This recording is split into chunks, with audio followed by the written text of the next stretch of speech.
Est-ce que tu connais l'histoire de Thor, dieu des As dans la mythologie nordique et icône de la pop culture depuis plusieurs années déjà? Laisse-moi te raconter. Thor est le dieu du tonnerre dans la mythologie nordique et dans le paganisme germanique.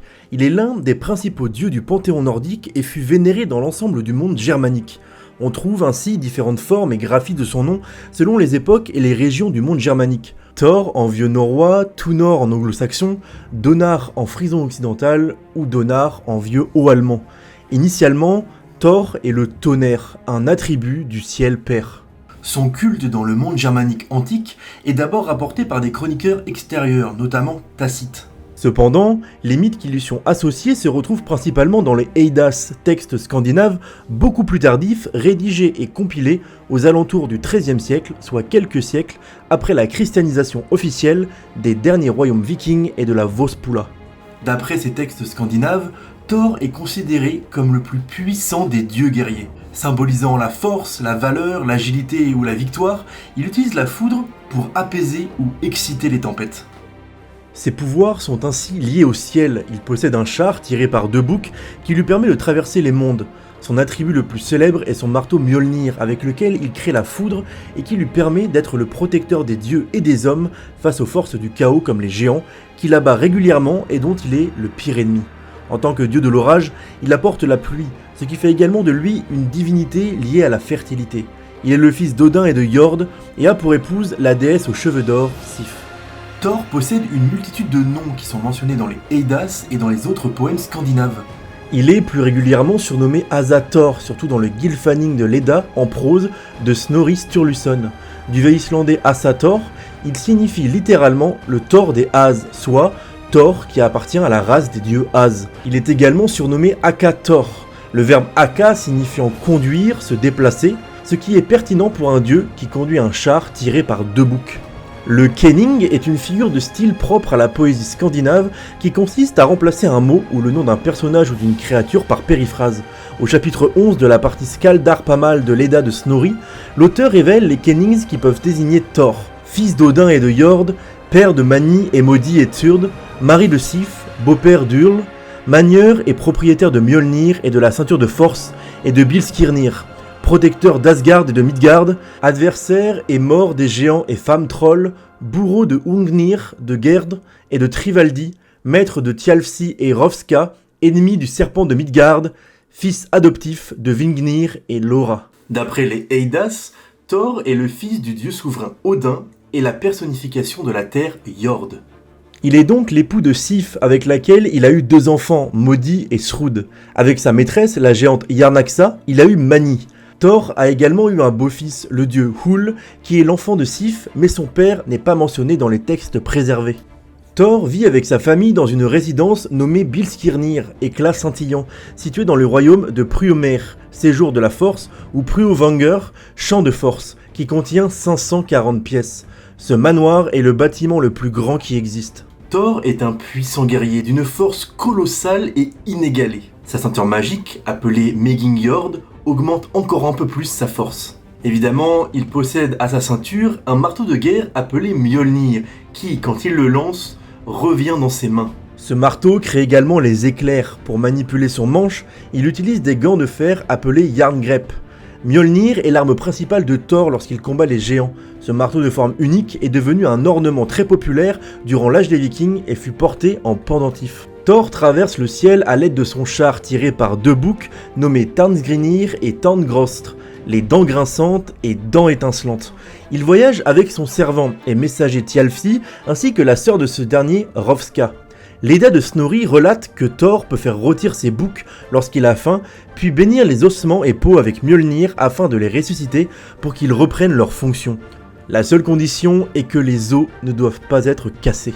Thor est l'ultime défenseur de Midgard et le gardien des hommes et des dieux contre le géant. Étant le dieu de la foudre, du tonnerre, de l'orage et de la force guerrière, il est l'un des dieux les plus vénérés. Dans le Hymiskvida, Thor réclame un festin au géant Aegir, mais celui-ci demande alors un chaudron suffisamment grand permettant de brasser de la bière pour tous les As. Alors que les dieux n'en trouvent pas, le dieu Tyr propose de récupérer par ruse un chaudron similaire chez son père, le géant Ymir. Thor et Tyr s'en vont donc chez Ymir et le géant les reçoit avec beaucoup de déplaisir. Le géant teste à plusieurs reprises la force et le courage de Thor. Ce dernier mange au dîner à lui tout seul 2 bœufs entiers. Ensuite, Ymir lui propose d'aller pêcher avec comme appât une tête de bœuf. Il rame alors en mer et le géant est réticent pour aller plus loin, et il tire à lui tout seul 2 baleines. Quant à Thor, il tire le serpent-monde Jormungand et le frappe avec son marteau, ce qui fait trembler la terre et fait couler le serpent au fond des océans. Ymir est mécontent et dirige le bateau vers le chemin du retour. Il doute ensuite que Thor ait la force de ramener le bateau au rivage, mais le dieu le porte jusqu'à la ferme. Ymir doute encore de la force de Thor et le met au défi de briser une de ses coupes. Thor jette la coupe sur le crâne de Ymir et elle se brise. Ymir accepte enfin que Thor et Tyr emportent le chaudron s'ils parviennent à le soulever. Tyr tente de le soulever en vain, mais Thor se met à l'œuvre et, traversant le plancher, il réussit à soulever le chaudron, puis s'en va avec. Les dieux sont rapidement poursuivis par des géants, et Thor les massacre tous avec son marteau.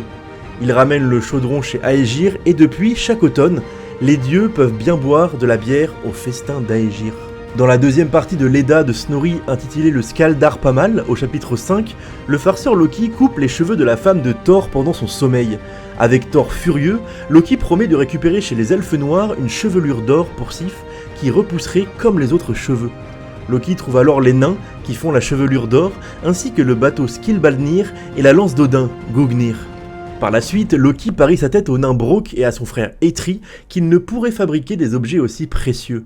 Ceux-ci créent alors le Vera aux soies de Frey nommé Golinbursti, l'anneau d'or d'Odin Draupnir et le marteau de Thor Mjolnir qui possède un manche court car Loki a distrait les nains pendant sa fabrication pour qu'ils perdent le pari. Les As décident tout de même que les frères Brok et Eitri ont créé les objets les plus précieux puisque le marteau protégera les dieux des géants.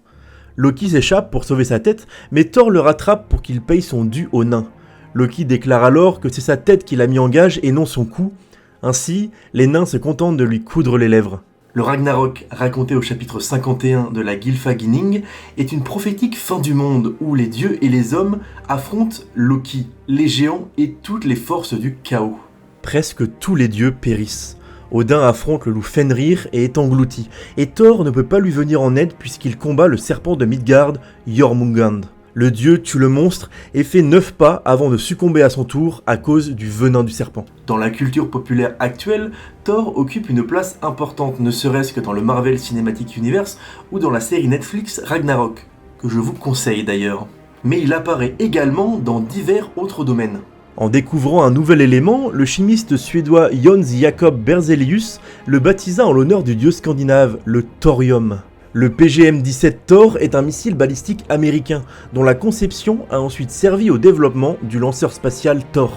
La nébuleuse en émission NGC 2359 est surnommée le casque de Thor en référence au dieu nordique. Dans Assassin's Creed Valhalla, sorti en 2020, le personnage de Thor apparaît à de nombreuses reprises dans le jeu.